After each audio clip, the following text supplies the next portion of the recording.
తెలుసు. లెఫ్ట్ భావాలు లెఫ్ట్ అయిపోయిన వాళ్ళు మొత్తం దేశం అంతా ఎక్కడ లేరాలిగా అయిపోయింది. లెఫ్ట్ భావాలు ఉన్న లెఫ్ట్కి వెళ్ళిపోయారు. ఈరోజు భారతదేశంలో ఒక ప్రధాని మంత్రి అదేవిధంగా కేంద్ర హోంశాఖ సహాయ మంత్రులు మాట్లాడితే మీరు ఈయనేదో ఆడు ఉన్నట్టు ఈయనేదో దాచుకొని విన్నట్టు ఈయన వచ్చి చెప్తాడు, ఈయననే సృష్టిస్తాడు. ఈయననే మాట్లాడిండు నాగేశ్వరరావు గారు ప్రొఫెసర్ అంటే చాలా ఈయననే మళ్ళీ విడ్రా అని ఒక ఛానల్లో కూర్చొని చెప్పిండు. విడ్రా అన్నాడు, మళ్ళీ వచ్చి టేబుల్ సమావేశం పెట్టాడు. ఎక్కడ కూడా జనసేన అధినేత శ్రీ పవన్ కళ్యాణ్ గారు అదేవిధంగా మా కేంద్ర కార్యాలయం నుంచి లీగల్ ఎక్కడ కూడా ఆయన మీద మేము కేసులు పెట్టలే. ఆయన అంటే ఇష్టపడే వాళ్ళు చాలా కోట్ల మంది ఉంటారు. ఉంటే వాళ్ళు ఎవరో కేసు లేదని పెట్టిండొచ్చు. అది కూడా మేము పార్టీ నుంచి అఫీషియల్ ఎక్కడ పెట్టినామా వచ్చేసింది. ఆంధ్ర పోలీస్ వచ్చేసి, ఆంధ్ర పోలీస్ ఏం తెలంగాణ పోలీస్ ఏంద్రాబాయ్, పోలీసే. ఆంధ్ర అయితే తెలంగాణ అయితే ఒరిస్సా అయితే తమిళనాడు అయితే కర్ణాటక అయితే జార్ఖండ్ అయితే జమ్మూ కాశ్మీర్ అయితే నలుగురు కూర్చొని మాట్లాడితే 4 లక్షల మంది జన సైనికులు. గుర్తుపెట్టుకోండి. మేము ఖాళీ ఉన్నాం అనుకుర్రా, మా పనుల మేము ఉన్నాము. మేము ఎప్పుడు ఏం చేయాలో మాకు తెలుసు. మీరు జనసేన అధినేత శ్రీ పవన్ కళ్యాణ్ జోలికి రావద్దు. ఇంకోటి ఆంధ్ర తెలంగాణ అనేది మర్చిపోండి, అయిపోయింది. మేము తెలంగాణ గడ్డ మీద పుట్టిన బిడ్డలం. మేము ఎవరినైనా ఇక్కడ రమ్మని చెప్తాం. ఏ రాష్ట్రం నుంచి అయినా రావచ్చు, ఏ రాష్ట్రం నుంచి అయినా ఏ ప్రాంతం నుంచి అయినా వచ్చి ఇక్కడ పని చేసుకోవచ్చు, తిరగవచ్చు, మాట్లాడవచ్చు. పార్టీ పెట్టే హక్కు ప్రతి ఒక్కరికి ఉంది. ఇది రాజ్యాంగం కల్పించిన హక్కు. దాన్ని మీరు నేను నలుగురు కూర్చొని మేము డిసైడ్ చేస్తామంటే ఆ రోజులు కావు. 10 ఏళ్ళు ఇదే చెప్పారు. ఉద్యోగాలు, నీళ్లు, నియమాలు, నిధులు అని చెప్పారు. ఎంతమంది ఎంత దోసుకున్నారో తెలుసు మీకు. ఈ రోజు వాళ్ళు నిన్న బాలకసుమని మాట్లాడుతూ ఉద్యమం చేయాలి, ఇట్లా కాదు, ఓ రైలు పట్టాలు కోసేయాలి, ఓ మనం కాలబెట్టేసాలి ఆఫీసులు, ఓ మనం ఇక జైలు. అరే నీ అమ్మ, 10 ఏళ్ళు ఎక్కడ పోయిందిరా నాయన ఆ స్ఫూర్తి? 10 ఏళ్ళు ఎక్కడ పోయింది ఆ స్ఫూర్తి? 10 ఏళ్ళు నువ్వు ప్రభుత్వంలో ఉన్నావు, ఎమ్మెల్యే ఉన్నావు, ఎంపీ అయినావు, అప్పుడు ఏం గుర్తుకు రాలే. మళ్ళా ఇది కొత్త డ్రామా. దీని వెనుక చాలా మంది రాజకీయానికి రక్తపు ముద్దలు తిని అలవాటు పడ్డ రాబందులు రాజకీయం చేస్తున్నారు. ఇది మీరు అర్థం చేసుకోవాలి. మేము జనసేన సదాగా మేము ఏ మీటింగ్ ఉన్నా మేము సొంత డబ్బులు వేసుకునే పనిచేస్తాం. ఈ రోజు కాదు, 2014 నుంచి పార్టీ పెట్టినప్పటి నుంచి మాకు నేర్పించిన ఘనత అది. ఎక్కడ కూడా రూపాయి కూడా మేము ఏ ఒక్క వ్యక్తి దగ్గర ఏ ఒక్క కాంట్రాక్టర్ దగ్గర తీసుకోలేదు. ఇది చరిత్ర. మీరు ఎవరన్నా ఉంటే తెలుసుకోండి. ఎందుకు చెప్తున్నా అంటే నేను బలంగా చెప్పే విషయాలు ఇవన్నీ. అదేవిధంగా జనసేన అధినేత శ్రీ పవన్ కళ్యాణ్ గారు తెలంగాణలో అడుగుపెట్టిన తుఫాన్, అది కొట్టుకోబోతారు. తుఫాన్ ఆయన కదిలితే 1,00,000 మంది కదులుతారు. రూపాయి కూడా ఇయ్యం మేము. మిగతా పార్టీల లెక్క ఏది బీరు, బిర్యానీ, పైసలు ఇస్తే ఆ మీటింగ్ లో కూడా ఉండరు, ఉరుకుతుంటారు. ఆ ఎండ కురుకుతుంటారు. బగ ఎండ మండుతుంటే కూడా అట్లనే నిలబడతారు. అసొంటి కార్యకర్తలు ఉండరు బైసాబ్ మా దాంట్లో. అర్థం చేసుకోండి. ఇది కొత్త తరం రాజకీయం. ఇది మీ లెక్క లత్కోర్ రాజకీయాలు పవన్ కళ్యాణ్ చెయ్యడు, కాదది. అందుకే మేము అందరం అలేనైనాం.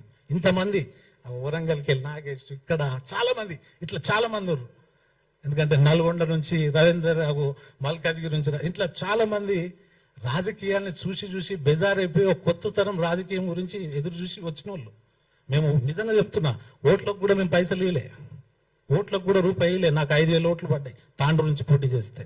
మొన్న భారతీయ జనతా పార్టీ జనసేన నుంచి అక్కడ కూడా ఎవడు అన్నాడు, ఇదర్ అరే ఓడరా నువ్వు, ఎవడు నువ్వు నన్ను అడగనీకి?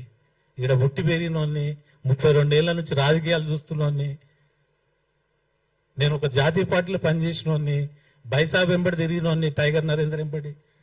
నేను ఎంత ఇది ఉంటుంది, నాకెంత ఆలోచన ఉంటుంది, రాజకీయాలకి మీద ఎంత అవగాహన ఉంటుంది.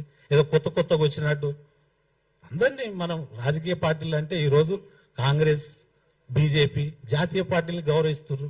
జనసేన కూడా ఇంకో విషయం చెప్తా, తెలంగాణ గడ్డ మీద పుట్టింది జనసేన పార్టీ. 2014లో మేము March 14 నవోటల్లో పార్టీని అక్కడ స్థాపించడం జరిగింది. తర్వాత మనకు తెలంగాణ రాష్ట్ర ఆరోగ్య దినోత్సవం జూన్ 2, 2014లో, అంటే పార్టీ పుట్టి రిజిస్టర్ అయిన తర్వాత ఇక్కడ తెలంగాణ. అంటే నేను ఏమంటా అంటే, ఎవరైనా సరే మనం ఇక్కడ తెలంగాణ ప్రాంత బిడ్డలం, మనకు చాలా అవమానాలు జరిగినాయి, చాలా బాధలు పడ్డరు, చాలా మందికి అవకాశాలు రాలే. మీరు ఎవరిని అడగాలి? అప్పుడున్న గవర్నమెంట్ని అడగాలి. రాజశేఖర్ రెడ్డిని అడగాలి. రాజశేఖర్ రెడ్డి చనిపోయాడు, అడగలేరు. అదేవిధంగా జగన్ అడగాలి. ఎందుకంటే వాళ్ళు దోసుకురు అంత సంపద. ఈ రోజు వాళ్ళ ఎన్ని ఆస్తులున్నాయో తెలుసా తెలంగాణలో? అని వాళ్ళ మీద పడి ఉంటారు ఆయన. ఊ అంటే పవన్ కళ్యాణ్ గారు, ఊ అంటే పవన్ కళ్యాణ్ గారి మీద పడతారు. అని ఆయన మంచి చేద్దామని 100 కోట్ల రూపాయలు కౌలు రైతులకు, కళాకారులకు అనేక విషయాల మీద స్పందించి ఇవ్వడం జరుగుతుంది. అదేవిధంగా ఆదిలాబాద్ లో బోర్ వేయించిండు ఆయన. అప్పట్లో రూపాయి లేకున్నా కానీ ఆయన సొంత డబ్బులతో బోర్ వేయించిండు. ఖమ్మంలో ఒక పేషెంట్ ఆమె చూడాలనుకుంటే అక్కడ పోతే ఆ పేషెంట్ బతికి ఈరోజు మంచిగా తిరుగుతుంది.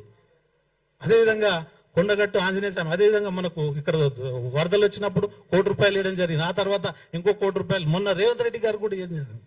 అదేవిధంగా నల్లమల్ల అడవిలో యూరేనియం తవ్వకాల మీద ఇప్పుడు ముఖ్యమంత్రి ఆ రోజు నా పక్కకే కూర్చుండు. నా పక్కకే రౌండ్ టేబుల్ సమావేశంలో కూర్చున్నారు రోజులు ఉన్నాయి. ఇప్పుడున్న ముఖ్యమంత్రి గారు రేవంత్ రెడ్డి గారు ఆ రోజు ఇమ్మీడియట్ గా అసెంబ్లీ జరుగుతుంది, మేము తవ్వకాలను ఎక్కడ కూడా పర్మిషన్ ఇవ్వలేదని ఆపేయడం జరిగింది. అటువంటి అంశాల మీద ఆయన ఫైట్ చేసిండు. ఆయనకు తెలంగాణతో మంచి అనుబంధం ఉంది, సంబంధం ఉంది. అటువంటి వ్యక్తిని ఇంకోటి, మనం తెలంగాణ ఇక్కడ అన్ని రాష్ట్రాల ప్రజలు ఉంటారు. ఇక్కడ అందరు ఉండే ఇది ఎవరు అయ్యే జాగిరి కాదు ఇది. తెలంగాణ హైదరాబాద్ లో అన్ని ఇప్పుడు కొంతమంది తమిళనాడు వాళ్ళు ఉన్నారు, ఒరిస్సాలో ఉన్నారు, రాజస్థాన్ వాళ్ళు ఉన్నారు, బై బర్త్ ఎప్పటి నుంచో ఉన్న వాళ్ళు ఉన్నారు ఇక్కడ. అవన్నీ మనం గమనించాలి. అదేవిధంగా ఇటువంటి అంశాల మీద తెలంగాణ ఆంధ్ర అనే దాన్ని పులి స్టాప్ పెడదాం. ఇప్పటికైనా ఆలోచించండి. తెలంగాణను అభివృద్ధిలో ముందుకు తీసుకెళ్లే ప్రయత్నం చేద్దాం. అక్కడ ఆంధ్రప్రదేశ్ అభివృద్ధిలో వాళ్ళు ముందుకు వెళ్తున్నారు. సో మనం ఏదున్నా కానీ పని చేసుకుంటూ ఏదన్నా సమస్య వచ్చినప్పుడు మంచి గురించి మీరు రౌండ్ టేబుల్ సమావేశాలు పెట్టండి. ఒక వ్యక్తిని తిట్టనికి మీరు ఎక్కడెక్కడికి వెళ్ళి, అందులో ఒక ఆయన డైరెక్ట్ చెప్పిన వ్యక్తి, నేను రాజశేఖర రెడ్డి హయాంలో చైర్మన్గా ఉన్నా అని చెప్పిండు. అది మీరు గమనించాలి. అంటే ఈ ఏ డైరెక్షన్ లో జరుగుతుందో తెలుసు. ఇప్పుడు మా నాయకుడిని మీరు అంటే మేము ఊరుకోవాలన్నా? ఎంతవరకు ఊరుకోవాలి? వచ్చినవాడు వచ్చినట్టు మాట్లాడుతుంటే. సో నేను ఏమంటా అంటే ఇటువంటి అంశాలని జాగ్రత్తగా, సున్నితమైన అంశాలు ఇవి, చాలా జాగ్రత్తగా మాట్లాడాలి. ఎవరైనా నువ్వు అరే అంటే చెప్పురా అంటే నేను అంతేనా? మన తెలంగాణలో ఏమంటాం? ఏమరా అంటే చెప్పురా అంటాం. బైసాబ్ అంటే ఆ చెప్పు బైసాబ్ అంటాం. అంతేనా? ఇదే భాష అందరికి వర్తిస్తుంది. ఇది మీరు మాట్లాడేటప్పుడు భాష మంచి మాట్లాడి, మేము కూడా చాలా మంచిగా మాట్లాడతాం. మీరు ప్రెస్ మీట్ పెట్టి లేనిపోని దాన్ని, అదేవిధంగా డీజీపీ గారికి ఒక విషయం చెప్తున్నా, సివి ఆనంద్ గారికి మీడియా మిత్రుల ద్వారా నేను తెలియజేస్తున్నా, ఇక్కడ ఈ రాష్ట్రంలో మళ్ళా విద్వేషాలు రెచ్చగొట్టి 2 రాష్ట్రాలుగా విడిపోయి ఎవరు వాళ్ళు అభివృద్ధి చెందాలని ఆశిస్తున్నాం మేము. దాంట్లో భాగంగా కొంతమంది కావాలని రాజకీయాలు చేస్తున్నారు. వాళ్ళ మీద మీరు పూర్తి దృష్టి పెడతారని నేను మీడియా ద్వారా తెలియజేస్తున్నా. అదేవిధంగా ఏపీ కానీ తెలంగాణ కానీ ఏ ప్రాంతంలో అయినా సరే హైదరాబాద్లో రావచ్చు, ఉండొచ్చు, బిజినెస్ చేసుకోవచ్చు, ఏదైనా చేయొచ్చు. ఇది దీనికి ఎవరైనా అడ్డుపడితే జనసేన అడ్డుకుంటుందని మీ ద్వారా తెలియజేస్తూ నేను ఇంతతో ప్రెస్ మీట్ ముగిస్తున్నా. ఒక నిమిషం లేదన్నా.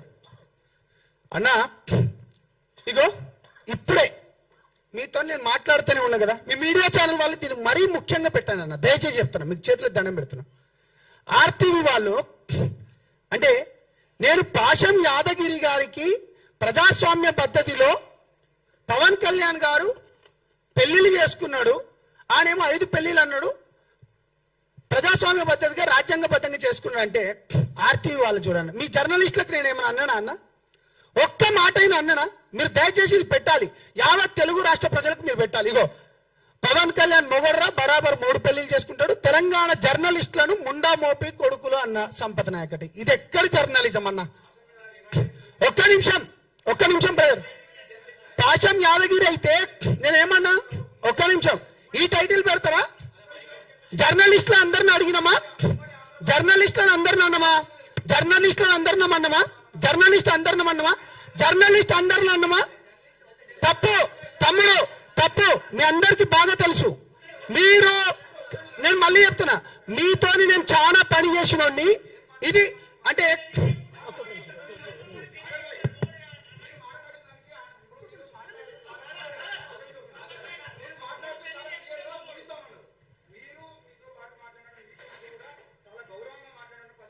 It's my request, please. అయిపోయింది ఇంకా సంపద. ఒక్క నిమిషం,